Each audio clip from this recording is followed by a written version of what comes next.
Assalamualaikum warahmatullahi wabarakatuh. Waalaikumsalam. Alhamdulillahirabbil alamin. Segala puji bagi Allah Ta'ala, Tuhan yang mengatur sekalian alam. Asyhadu an la ilaha illallah wahdahu la syarika lah.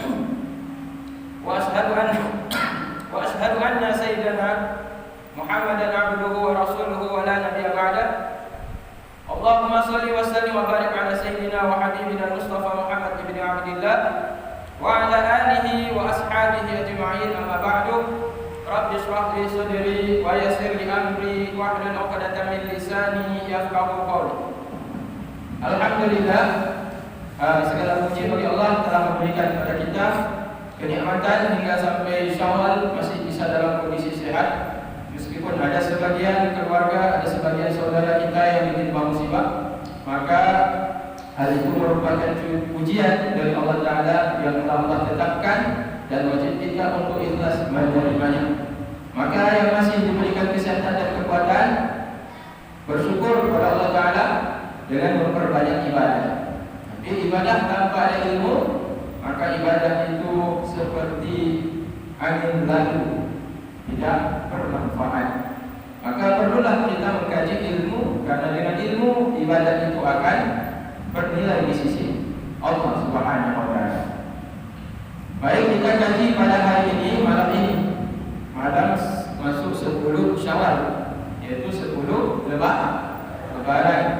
Masih dalam rangka suasana Hari Raya Idul Fitri. Mohon maaf lahir batin dengan aidin wal.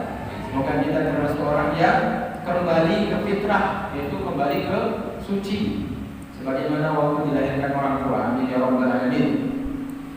Mama, ayah-ayah, jemaah masjid, jemaah musalla desa tengah yang dimuliakan Allah. Dalam mengerjakan ibadah kepada Allah Ta'ala, khususnya sholat, diharamkan sholat dalam keadaan bernajis. Kalau ada orang sholat tapi membawa najis, maka bukan ibadah yang dia dapat, tetapi justru adalah dosa, karena menghadap kepada Allah dalam keadaan yaitu bernajis. Bahasa halusnya dalam keadaan tidak suci. Tidak suci ini ada dua. Pertama, tidak suci karena najis. Kedua, tidak suci karena hadas. Ya, tidak suci karena najis. Yang kedua, tidak suci karena hadas. Najis, ada najis ringan, ada najis sedang, ada najis besar. Najis ringan namanya najis khafif, najis yang kecil. Misal, air kencing anak bayi yang belum makan apa-apa kecuali air susu ibu, maka kencingnya tidak. Kencingnya kalau kena ke pakaian kita pakai sholat, cukup percik, dipercik air saja, tidak perlu disiram dengan air yang mengalir, sehingga turun najisnya, tidak perlu percik saja. Kenapa? Anak bayi masih belum makan apa-apa, baru minum air susu ibu. Kalau susu dentol bagaimana? Udah, itu bukan lagi najis ringan, karena itu udah bukan susu ibu, tapi susu sapi. Ya, kalau najis yang ringan tadi itu sebut najis ringan. Kalau tidak dipercik bagaimana? Tetap najis. Maka kalau ingin membersihkan, mensucikan pakaian yang terkena air kencing anak bayi yang tidak minum kecuali air susu ibu, baru boleh dipakai sholat. Sajadahkah, mukena atau telepon atau ijakrum atau pakaian kita yang kena kencing anak bayi tadi, baru boleh pakai kalau seandainya dipercikkan air. Kalau tidak, tetap juga dikatakan pernah najis. Najis yang kedua, najis yang mutawassit, najis yang menengah, di tengah-tengah tadi, ada berat, ada ringan. Najis yang menengah, kena manok, kenong kebur, kenong darah, kenong nanah, kenong muntah, kenong kotoran-kotoran yang kotoran itu masuk dalam kelompok, yaitu kotoran yang membatalkan air wudu. Dan temuh jak tengok jalan, anak sengaja penuhnya itu. Maka kalau kena di kain celana, kalau ingin menggunakan kain celana untuk sholat, maka harus disiram dengan air mengalir. Kalau cuma dibasuh saja, air tidak mengalir, tetap dia ada najis di pakaian celana, kena najis kain kerbau tadi. Jadi harus siram dengan air yang mengalir, sehingga dengan air mengalir itu najisnya turun. Itu. Nah, kalau kena ke kulit begitu juga. Kalau kena ke kulit maka batal wudu. Pertama, cara bersucinya kalau sudah kena tai ayam misalkan di kaki, ya, di kaki kena di kulit kaki kita tai ayam. Mau pergi sholat, begitu mau masuk musola, lihat kaki ada kena tai ayam. Apa cukup dengan kita mencuci kaki saja dan langsung sholat lagi karena sudah berwudu? Tidak. Nah, batal wudu. Wudunya sudah batal. Tidak cukup dengan cuci kaki dengan air yang mengalir, tapi harus mengulang kembali wudu. Kenapa? Karena tadi sudah bersentuh dengan najis, otomatis batal, yaitu sholat. Imam berdiri sholat, di depan, di belakang ada makmum. Kemudian ketika imam sujud, ada yang kadang-kadang tempat dia sujud, tempat sujudnya cecah. Udah selesai sujud, bangkit sujud, tercium deh, maka anak mengapa boleh? Lain deh. Balik kalau buat dia sujud lo yang kedua, nah bekas cecah yang kiban imam. Apakah lanjut atau kabur? Lanjut apa kabur? Lanjut ibadah juga cecah. Maka imam harus mundur. Itulah gunanya nih, kiri kanan pintu khusus imam. Mengulanginya ada akibat itu bingung. Pintu samping ada tembus tempat duduk, kita itu cikon. Makanya kamu mau imam ada tempat tepi. Khusus ruang imam untuk keluar ke tempat wudu. Itu tujuan fungsi imam di sampingnya itu ada ruangan khusus yang keluar ke tempat ambil air wudu. Jadi imam bisa keluar dari situ. Maka yang berdiri di belakang imam harus orang yang mengerti tentang hukum sholat. Sampai imam kan ditubik, yang kau berdiri ikut, kamu mau gimana? Yang dirikutnya hanya di baju, hidung mentok di ngomong. Jadi makmum yang di samping yang dirikut lebih lom, joki banyak ada lembong. Jadi imam yang dirikutnya menanti kalau imam yang itu kali itu berarti dia maju, ganti posisi lagi kernet. Kalau sopir ke hana, sopir ke tepi dari motor tetap jalan, atau sopir pingsan. Motor tetap jalan. Tak preh motor tak maju. Karena mungkin berarti yang dirikut karena dia harus maju. Maka tata cara menggantikan posisi imam harus dituju di bancara. Ya kata dalam bab sholat. Ya, ini masuk di dalam bab sholat. Maka imam ketika dia tahu dia sudah sujud di tempat sujud ada tai, maka dia sadar bahwa ini batal. Kalau dia lanjut, haram hukumnya. Haram hukumnya dia lanjut. Jadi kalau lagi nyocik hana tempat kan terlihat nyok pintu samping kon tembus buat tempat itu memang ruangan tertutup nyok jalan buntu. Dan terpaksa imam jauh berikutnya lagi izin. Jadi guru yang dirikutnya kan terpaksa menggeser lagi. Coba jalan Pak imam tebit. Menan imam tebit, maka yang dirikut imamnya harus bijak kamu bak posisi imam. Dimulai belum niat, karena bayang niat langsung posisi langsung melanjutkan bacaan daripada imam. Karena bayang niat kau niat sholat maghrib imaman, karena kamu bangun sholat. Maka dimulai belum niat di awal-awal. Jadi maju langsung melanjutkan bacaan imam. Kalau imam sedang rukuk, ya kibat. Tengah rukuk, olehnya tebih Dipre lah tengok ruku. Kau nak ni budak-budak ni. Dijui lagi kau kahana le imam. Yang dibaca lah. Berarti makmum yang dirikutnya harus dibedok, dijak, bak tempat dong imam. Cuma cara jaknya lebih beda.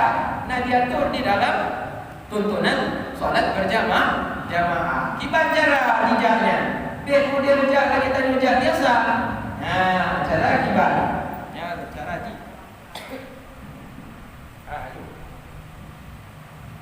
Ya kan? Nyo takdir andai kata nyo lun makmum je. Imam kahana le. Tunggu ruku. Mak cerita imam kahana dong le. Kalau mak kahana le imam. Nyo kiban apa lagi nyo jak? Hah? Tunggu ruku berarti ajak lagi nyanyi. Tunggu ruku anjat dong. Secara karena darurat berarti harus didong lagi nya, olehnya dijak. Nya tigo. Olehnya didong lom. Olehnya langsung ruku, baca ruku. Sami Allahu liman hamid. Lanjut. Tapi banyak imam yang hana tu kadang jak lain dijak. Ngurku lagi kalau hana imam. Dong, langsung jak tu. Nya batal solat. Bahkan gerakan solat yang diajarkan ketika untuk berpindah dari posisi ke posisi yang lain, dihanjit langsung 2 gojak, langsung lagi nyo. Tapi harus 3 dijak. Tak. Olehnya. Mana? Menyoji lah berarti tambah lah. Jadi hanjit langsung jak lagi jak biasa lagi nyo. Tunggu langkah berarti gerakan cukulnya berarti hanjit. Jadi makmum yang ada di belakang harus siap. So yang dong diikut makmum berarti harus siap menggantikan posisi jadi urung yang dong diikut imam memang harus berarti harus sadar bahwa posisi itu posisi siap. Siap ganti di imam. Yang urung siap kacik lah. Yang urung hana siap. Yang siap di ujung sini. Makiban jika tujuh tak ji. Yang siap, urung yang siap, ide tidung. Yang hana siap dirikut imam. Maka ji tak dijak. Kiban cara jaknya memutar-putar ji. Makjid lagi nya. Tunggu di likutnya. Kalau anak soyang gantuk dijak dari likutnya, dari sampingnya dijak. Bacuk terus penuh. Pujit tu lagi nya. Makan ji tak tu. Jadi urung yang sadar bahwa posisi imam diikut imam haruslah urung yang siap menggantikan imam. Maka makmum pun harus tahu. Nyo tempat itu nyo. Ini don hanun. Geser baju samping di sayap kanan atau sayap kiri. Sayap kiri. Dilikut imam. Jadi ini berkaitan dengan batal wudu. Maka batal wudu batallah solatnya. Ya, batal wudu, batal solat. Kenapa? Termasuk yang membatalkan wudu adalah kenong najis. Jadi tai cecak apakah membatalkan wudu? Batal wudu tai cecak. Sabar lagi tikus. Tai cecak, tai tikus itu sama seperti itu. Kemudian itu najis yang sedang. Ada najis mughalazah nama yang lain, najis yang berat. Hansip tanya orang pun yang mengalir. Tapi baru suci kalau seandainya disucikan dengan air 1 kali dan sebelumnya 6 kali 7 kali dengan tanah 7 kali dengan tanah yang terakhir dengan air ditutup dengan air. Tanah yang suci. Tanah yang tidak ada tai, tidak ada najis. Jadi tanahnya pun itu tanah yang berbeda-beda. Jangan tanah udah kosong sekali ditambah lagi yang kedua dikira 2. Anjir. Harus tanah yang pertama dengan tanah kedua sampai tanah yang ke-7 harus tanah yang berbeda. Jadi masing-masing tanah yang suci. Kena apa? Kena tai anjing. Kena tai babi. Dua hewan itu kotorannya termasuk najis mughalazah. Begitu juga darah anjing, begitu juga darah babi, bui. Itu pun termasuk najis mughalazah. Bagaimana? Muntah. Jangankan darah, tai, tapi kulit kulitnya, air liurnya, itu pun kalau bersentuhan itu menyebabkan kulit kita bernajis. Bukan yang penuh matanya, bukan bukan kotorannya yang kena ke kita, kulitnya. Tanya pemburu babi, misal awak lihat bui, awak tukang lihat bui lam-lam atau lam-lampo, waktu dapat babi tersentuhlah, kenalah ke kulit kaki, tangan, maka cara mensucikannya gosok, yaitu 7 kali dengan tanah, sekali ditutup dengan air, baru dikira itu suci, boleh untuk menghadap kepada Allah, yaitu di dalam sholat. Pakaian bagaimana? Kalau kena kulit babi, kena darah babi, gosok juga dengan tanah, tidak cukup dengan air. Baju begitu, celana begitu, kulit demikian juga, karena dia termasuk di dalam kelompok najis besar, najis berat. Maka mensucikannya dengan cara yang demikian. Maka begalatan tabaju mikocok batu-batu burung yang muslim. Letak saudara-saudara itu yang khusus di Apiah, hawatai baju mikocok batu-batu burung non muslim. Yang tanyo yakin jikalah baju bui, jikalah baju asing. Nah kan? Nah, yang jak baju mikocok. Yang kerja itu orang muslim gimana? Ya, yang kerja orang muslim. Kan? Tapi piring kibat, sendok kibat, walinya kibat, benar pasti kejut pastikan. Menyo pasti dia 100% hantu pernah dipakainya untuk tagur-tagur barang-barang najis mukhalazah, najis berat. Nyo sakit kan ada masalah. Tanyo je bermuamalah. Baju atau awak yang bukan kata je. Tapi selama tanyo meyakini bahwa alat-alat sendok mana dia? Kulbis. Tukang cangkul minyak gitu. Hanya alat itu kocok adu-adu minyak, sendok besar. Hanya atau pernah dipakai untuk penajis belanga-belanga yang masak takut awaknya untuk makanan haram yang najis beratnya. Menyo yakin tanyo yakin. Tetapi menyo ada yakin malah sebaliknya. Walaupun yang bukan masak di sini karya wajib adalah belum Islam. Karena piring-piring bekas belanga-belanga, sendok-sendok, cangkir-cangkir yang sudah bekas mereka pakai untuk di situ diletakkan makanan-makanan babi dan anjing, dalam hukum Islam selama belum dibersihkan dengan cara yaitu bersuci secara Islam, gosok dengan tanah, kemudian 6 kali atau 7 kali dengan tanah, kemudian ditutup sekali dengan air, maka tetap dihitung bernajis. Yang kira-kira nyo yakin je. Nyo ada yakin. Nah, betul mikocok di tempat orang di alam. Yang 100% ada ragu-ragu dapat dulu. Lebih mangan tidak. Hidro lebih mangan, dong pilih pun lebih halal. Yang lebih mangan pun lebih halal. Yang lebih halal. Menyo lebih halal dan nyo baju minyak di hana bersangkut dengan Allah. Hana menyangkut dengan Allah Taala.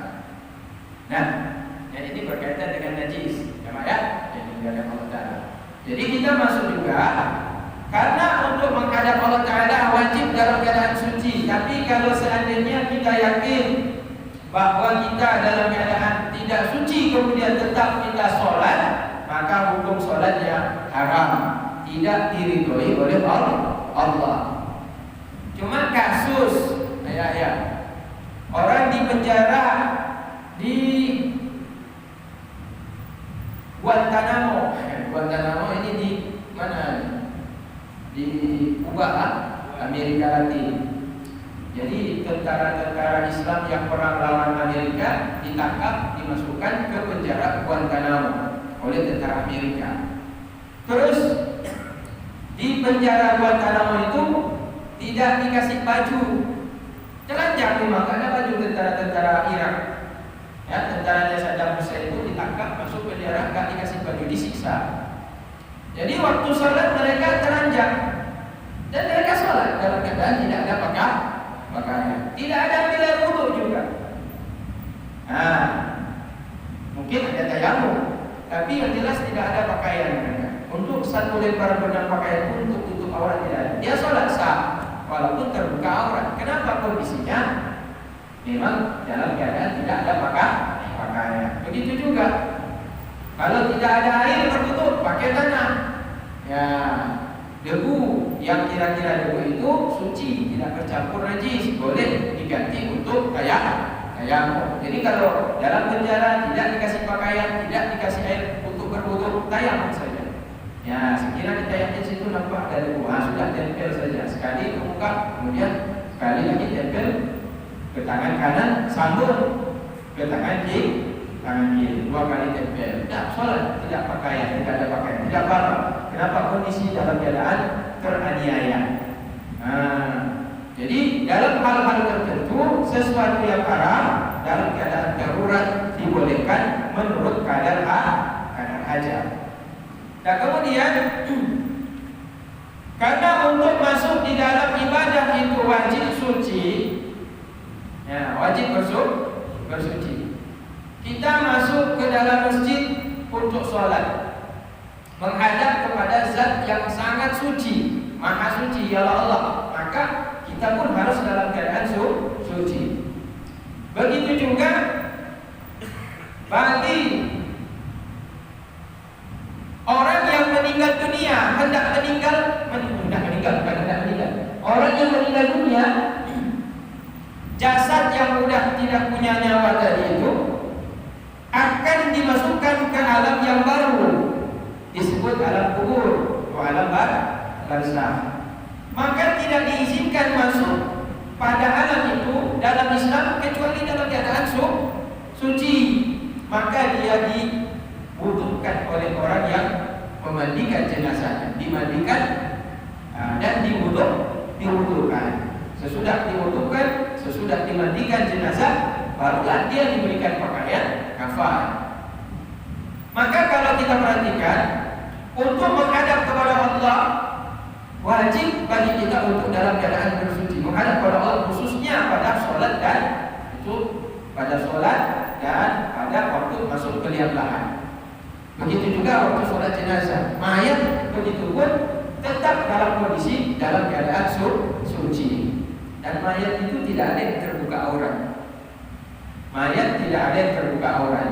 Ada kisah, ada seorang anak gadis cantik meninggal masih muda, baru dimakamkan oleh penggali kubur, malamnya digali kembali. Penggali kubur ini anak muda.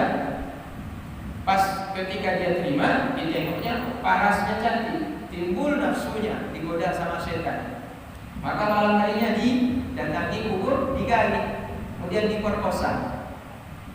Diperkosa mayat oleh anak muda. Diperkosa, otomatis baju kafannya itu dibuka. Maka dia dalam keadaan tidak menggunakan pakaian kafannya tidak dipakai. Kemudian baliklah dia ke rumah. Kemudian laki-laki ini pulang ke rumah, malamnya langsung melumpuh. Malam itu langsung yang datang perempuan gadis tadi itu yang diperkosa tadi. Apa kata wanita itu dalam mimpinya? 3 kali engkau membuka auratku di hadapan Allah. 3 kali engkau membuka auratku di hadapan Allah. 3 kali engkau mempermalukan aku di hadapan Allah. Jadi jenazah itu walaupun tidak bernyawa, malu dia. Jasadnya itu datang menghadap kepada Allah dalam keadaan tidak berpakaian. Malam pertama dia masih mampu dia tahan. Malam kedua datang, setiap malam datang, akhirnya besok dia datang lagi ke kubur, dikasih lagi kafan. Akhirnya dia bikin kafan baru, dia gali kubur itu, dia berikan lagi kain kafan kepada wanita yang sudah menjadi jenazah tadi yang diperkosanya. Itu artinya ketika kita menghadap kepada Allah wajib dalam keadaan suci dan wajib dalam keadaan menutup aurat. Artinya apa? Yang kita disambit bahwa suci ketika menghadap Allah dan suci dalam keadaan menutup aurat ini perkara yang tidak bisa ditawar ketika kita hendak menghadap kepada Allah Subhanahu wa taala. Ya, jadi walaupun ada wanita tidak pakai jilbab, tapi ketika sholat dia pakai jilbab. Ya kan? Ada wanita selesai sholat buka jilbab, tapi ketika dia datang sholat dia terpaksa juga pakai jilbab. Kenapa? Karena dia tahu dia menghadap bukan kepada orang biasa, bukan kepada presiden.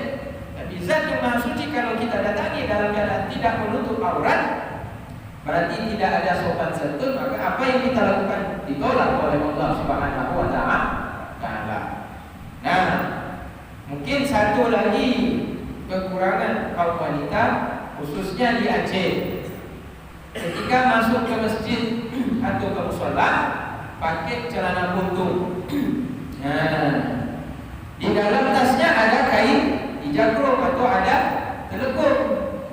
Tapi ketika masuk ke dalam masjid, dia masuknya pakai celana buntung, celana ketat.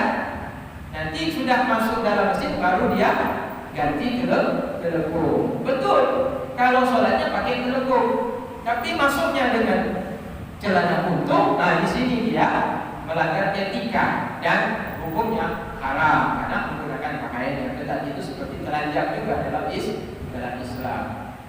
Nah, ini harus kita perbaiki sedikit demi sedikit.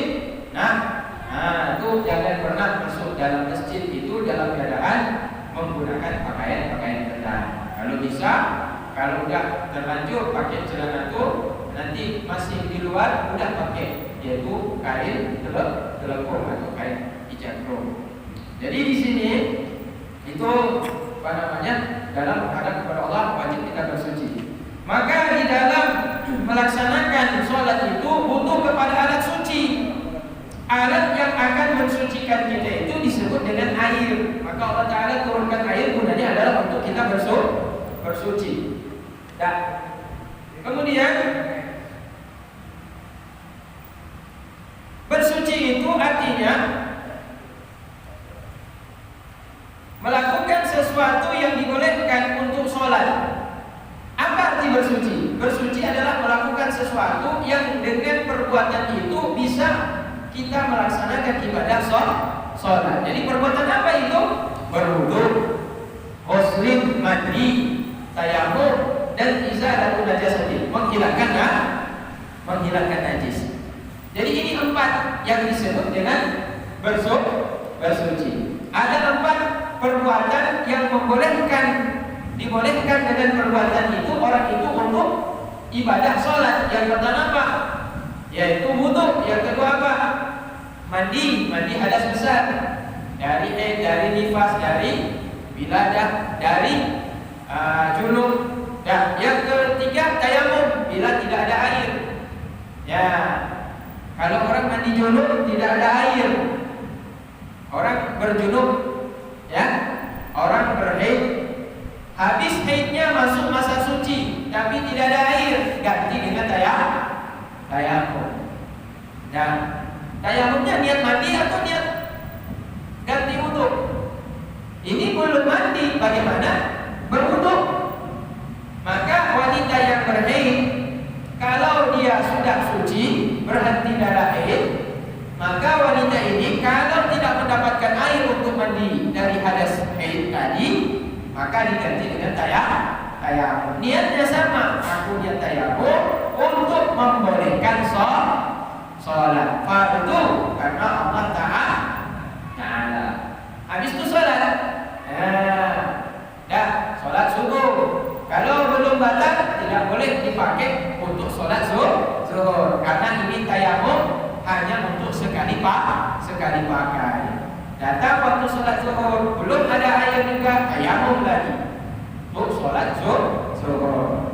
Kalau nanti sudah jumpa air, baru mandi junub dari hadas besar atau mandi dari haid atau dari nifas. Sesudah itu baru berwudu. Apa waktu sudah ketemu air diqadha sholatnya? Tidak wajib qadha karena sudah memadai dengan itu tayamum. Karena tayamum alat untuk bersuci emergensi. Ya, alat bersuci emergensi, yaitu dalam keadaan terpaksa. Maka itu sudah sah, tidak wajib diqadha. Dan kemudian bersuci juga termasuk di dalamnya adalah menghilangkan najis. Menghilangkan najis ini dengan air. Menghilangkan najis dengan air.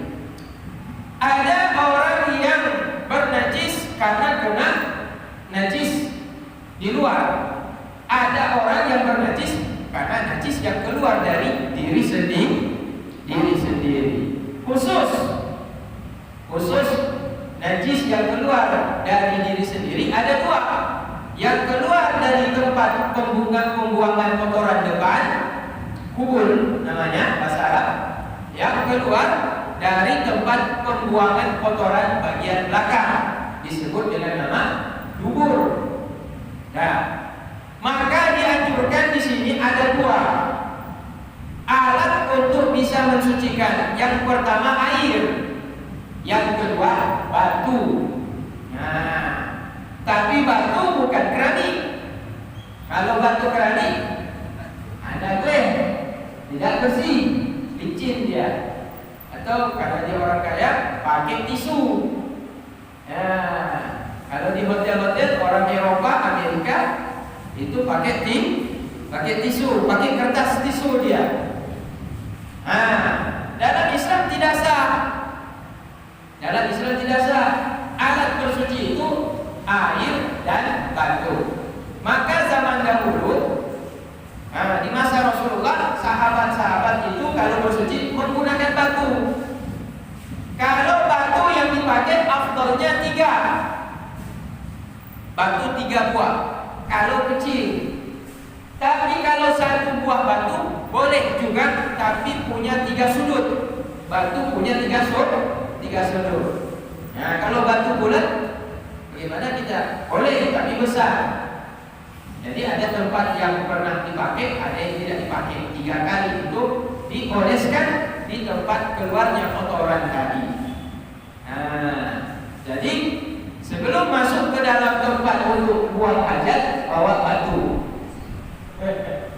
Ya, orang zaman dulu itu siap batu. Batu itu dipakai untuk menghilangkan najis, untuk bersuci, selesai buang hajat besar dan selesai buang hajat kecil. Maka ketika orang selesai buang hajat besar, batu 1 biji dioles, ya dibuang. 1 lagi nanti dioles, dibuang. Tidak pakai air. Bagaimana hukumnya? Suci tidak? Suci. Tapi kalau seandainya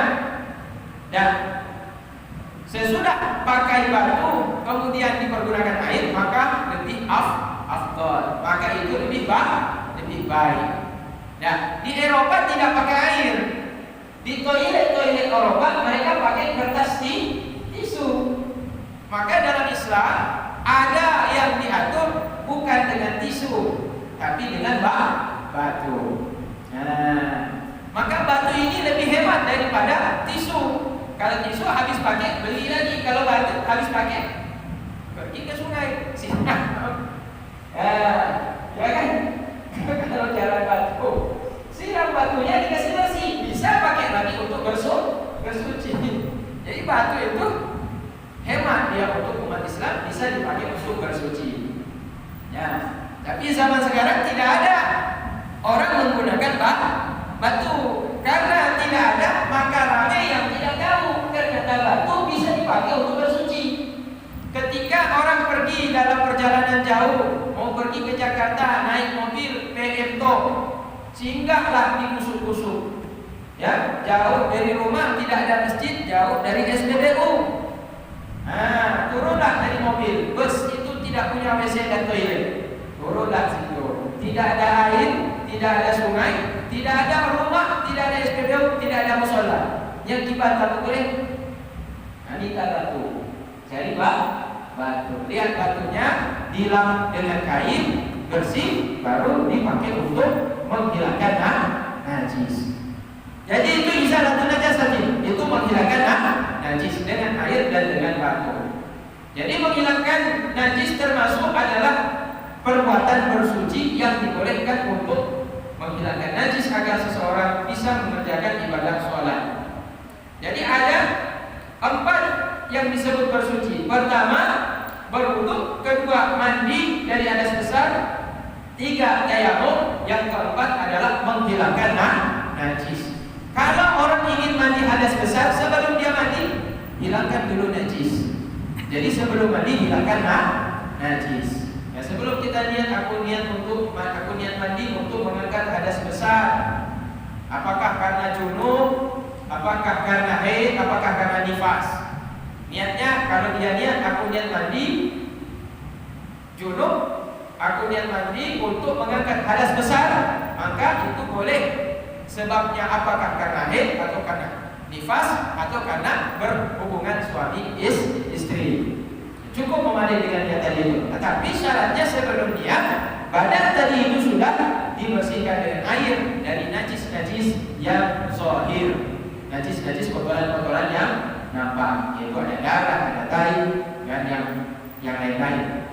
Dan ini tak bisa turun. Ada mati sah? Pernah? Oke, 5 menit. Pernah 5 menit. Dan ada triplet.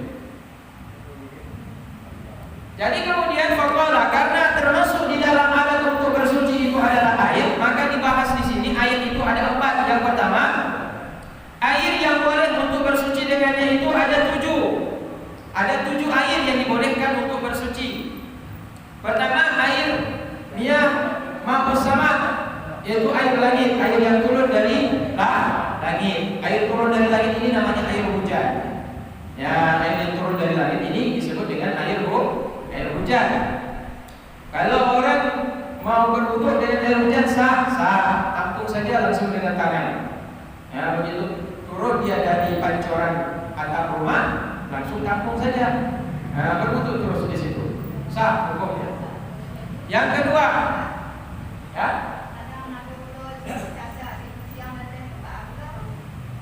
Ayo, kalau yakin ada tai kucing, ya jelas itu najis karena dia disaring sama tai. Ya, kalau disaring sama tai bercampur najis. Maka atap pancoran itu tengok dulu. Ya, Pak ya?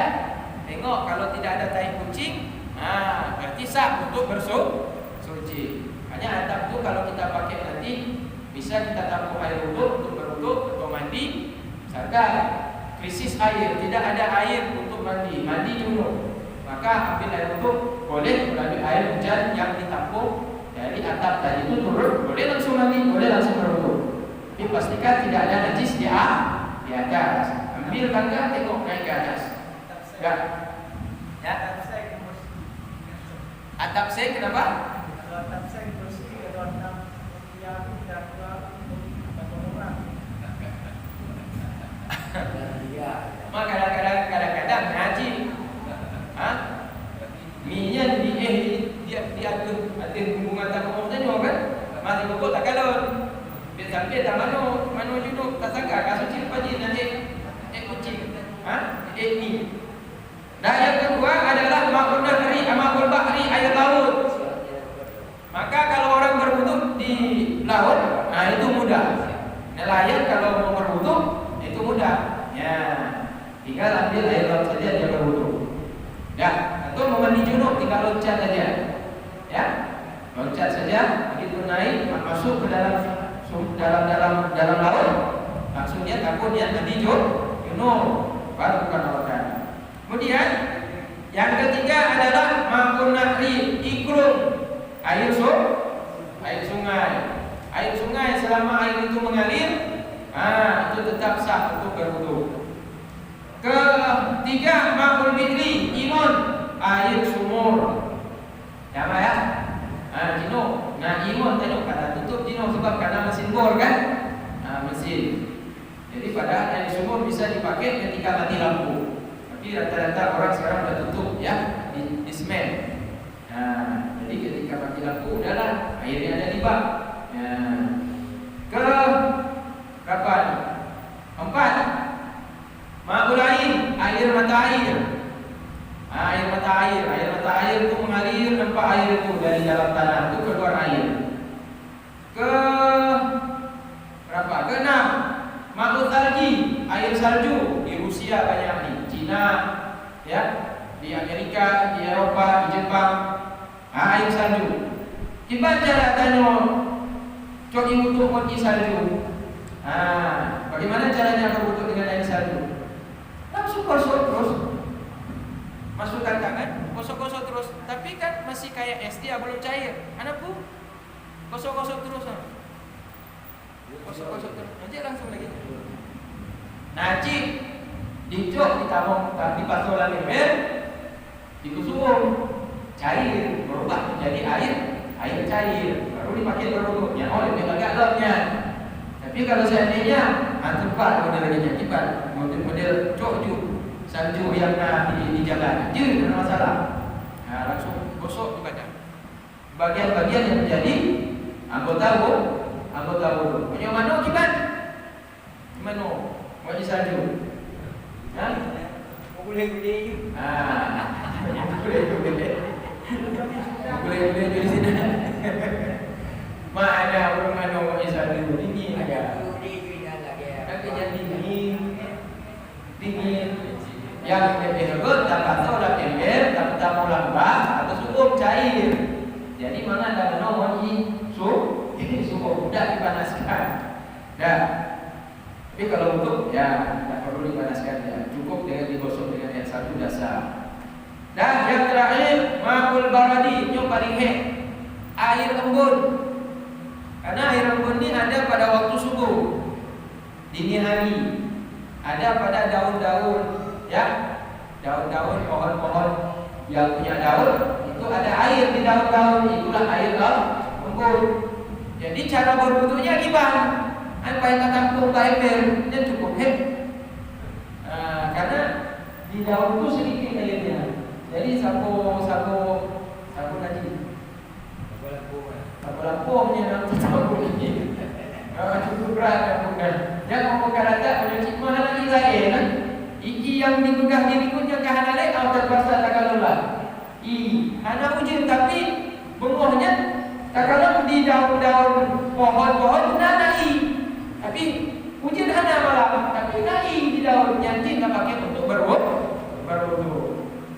Nah, maka ini 7 perkara pun dibagi menjadi 4. Yang pertama 7 air itu dibagi menjadi 4. Yang pertama air suci mensucikan. Ya, namanya air mutlak. Air tidak dipakai untuk basuh najis dan hadas. Dan air itu tidak bercampur dengan benda yang suci lain seperti teh, kopi, sirup. Maka air itu suci dan bisa mensucikan.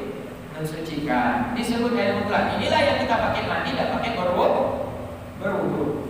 Yang kedua yang boleh dipakai untuk mandi dan berwudu, air suci mensucikan tetapi makruh untuk dipakai di dalam mandi dan berwudu, khususnya dipakai di badan. Karena berwudu di badan, mandi di badan, air itu kena. Apa airnya? Air yang dipanaskan dengan sinar matahari. Tapi syaratnya kalau ditampung air itu di dalam bejana, bukan di ember, dalam bejana. Itu dalam wadah besi. Kalau dia kena matahari, dia akan menimbulkan air itu dampak bisa menyebabkan kulit itu menjadi sopak. Sopak artinya kulit itu bisa menjadi belang-belang. Mandi dengan air yang ditampung dalam bejana besi itu kalau panas dipakai untuk mandi bisa menyebabkan kulit kita itu menjadi belang-belang. Nah, anak lega kulit dan yang punya belang-belang. Maka di dalam agama termasuk air ini dibolehkan, tetapi dianjurkan jangan menggunakannya karena bisa menyebabkan penyakit kulit. Kecuali ditampung dalam bejana emas dan perak, boleh, karena emas dan perak itu logam mulia. Logam mulia dia anti karat. Kalau anti karat, maka pengaruh panas matahari tidak membawa bekas kepada air yang ditampung dalamnya. Nah, Boleh bersuci dengannya, tapi makruh. Nah, yang ketiga apa? Yang ketiga, air yang suci tidak mensucikan. Suci air itu, tapi tidak mensucikan. Nah, air bekas pakai mandi junub, air bekas berwudu ditabung dalam ember, tapi tidak sampai 2 bulan. Maka air ini tidak bisa lagi dipakai untuk bersuci. Habis berwudu, air itu masuk dalam ember, dan air itu tahu kita tadi bekas mandi itu, mandi junub. Dia suci tapi tidak bisa mensucikan. Kalau dipakai berwudu tidak sah wudu. Nah, termasuk di dalamnya air suci tidak mensucikan air sirup. Satu bak mandi kita taruh sirup patung merah. Nah, mandi dengan air sirup patung merah 1 bak. Itu tidak sah. Kenapa? Dia tidak mensucikan. Dan kemudian yang terakhir, air yang disebut di sini adalah air yang berubah dengan sebab sesuatu yang suci tadi. Itu sudah dijelaskan, air yang berubah dengan sebab sesuatu yang suci seperti sirup, kopi atau benda-benda suci yang lain. Yang terakhir, yang keempat, air najis. Nah, kalau air najis apa? Bukan najis. Air yang najis adalah air yang jatuh najis di dalam air tersebut. Nah, sementara air itu ukurannya tidak sampai 2 bulan. Ukuran 2 bulan jadi banyak dari ukuran 2 bulan. 1 hasta lebar, 1 hasta panjang, 1 hasta dalam. Kalau 1 hasta lebar, 1 hasta panjang, 1 hasta dalam, ukuran luas semuanya itu sesuai dengan ukuran yang masuk dalam ukuran 2 bulan, maka kalau dia masuk di dalamnya sesuatu yang bernajis, tidak merubah sifat air. Sifat airnya tetap suci meskipun dia masuk najis. Selama masuk najisnya itu tidak merubah 3 sifat air. Warnanya, rasanya, baunya. Kalau dia masuk najis, berubah warna, nyokor ile, nyokor warna dulu. Jadi ini udah bernajis. Itu juga bau, bukan lagi bau air biasa. Ini udah berubah bau kecil. Maka itu sudah tidak masuk dalam kelompok air suci. Rasa terakhir, bau tidak nampak, warna tidak berubah, tapi wajah rasa membelah. Ada berarti tidak sah untuk bersuci. Kalau jatuh najis di dalamnya, selama tidak berubah 3 sifat air tadi, maka suci air itu. Tapi kalau berubah masuk najis di dalam bak tadi, berubah 1 saja sifat, apalagi 2, apalagi 3 sifat berubah, maka merusaklah sifat air yang suci, mensucikan menjadi air bernajis. Nah, ini kajian kita sebelum masuk sholat. Maka wajib bagi kita mengenal alat-alat untuk kita pakai bersuci. Allahu a'lam bishawab. Ya, San. Yang benar, maaf, hanya masalah. Kira-kira Agak tu bilik tu nak mula kita istirahat dia ni. Mau macam dia.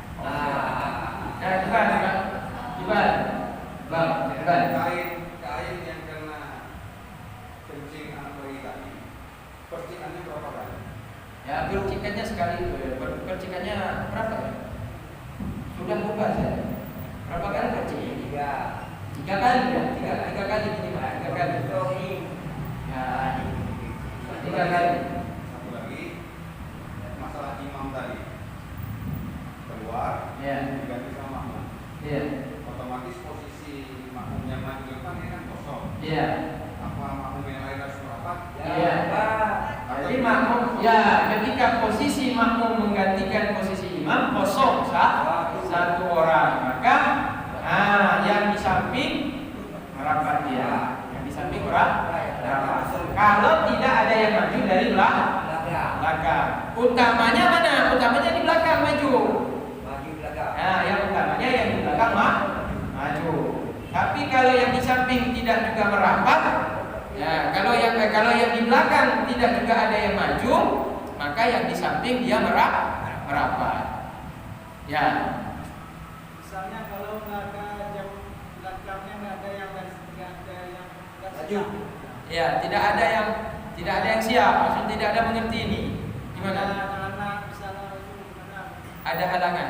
Ada anak-anak misalnya di. Ada? Misalnya Di ada belakang anak-anak memang misalnya ada di anak. belakang kamu, misalnya. Yang di Saja belakang makanya kan jauh. Usah belakang tuh ada anak kena. Berarti Ya, anak-anak, dia makmum apa? anak-anak begitu. Makmumnya 3 orang, ada yang semuanya kasih jam. Ada anak-anak 1 orang, ada itu. Berarti mufarraq nanti. Berarti sholatnya itu bisa tidak jatuh berjamaah. Nah, berarti mereka lanjut sendiri-sendiri. Lanjut dua. Jadi namanya sholat mufarraq dari jamaah, pisah dari jamaah, maka pahalanya pahala sholat sendiri-sendiri. Jadi udah, anak yang berani yang ke, dah masing-masing rukuk tidak berdorong tuh. Ya kedua. Berarti sholatnya sholat sendiri-sendiri. Satu lagi kita nanti Ya. bersih nggak bantu uruan. Ya. Di mana bisa bersih itu nggak bantu. Ya. Ya. Pakai air. Apabila nggak ada Ya, air. kalau tidak ada air cukup dengan batu. Nah, bersih. Karena kalau sahabat-sahabat tuh susah di padang pasir cari air. Gue dan Ya, masa dulu tuh di padang pasir itu sahabat-sahabat tuh kalau pergi kafilah dagang-dagang, mereka kan lebih bagus air dipakai untuk minum. Kalau dipakai untuk bersuci, jika perjalanan dari Mekah aja ke Palestina, ya, awaknya Mekah.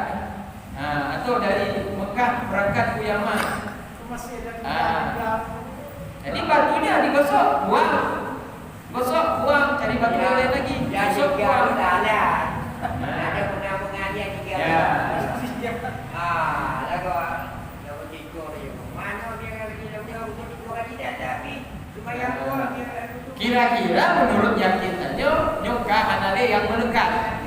Anale sisa-sisa kotoran yang melekat. Kira yakin aja nyok kakek. Kan rasanya kita gosoknya. Kalau dah ada baca yo, yes. Dia dah kan. Bisa dicoba Boleh coba dengan dia kan. untuk menghemat air. Kalau ada baca uji coba dengan dia. Kenapa ini hukum aneh? Karena banyak yang tidak mengamalkan. Karena banyak yang tidak tahu atau tahu tapi jarang diamalkan sehingga menjadi aneh. Maka kalau mau coba boleh. Makanya kalau kita masuk ke rumah orang Islam, nampak batu, jangan pegang batu tuh. Di kamar mandi. Batu tuh dipakai untuk bersuci. Atau gosok daki ya, biasa gosok daki. Nah, ini aja dulu kajian kita. Kita siap-siap masuk waktu sholat isya berjamaah. Sekian, semoga bermanfaat. Assalamualaikum warahmatullahi wabarakatuh.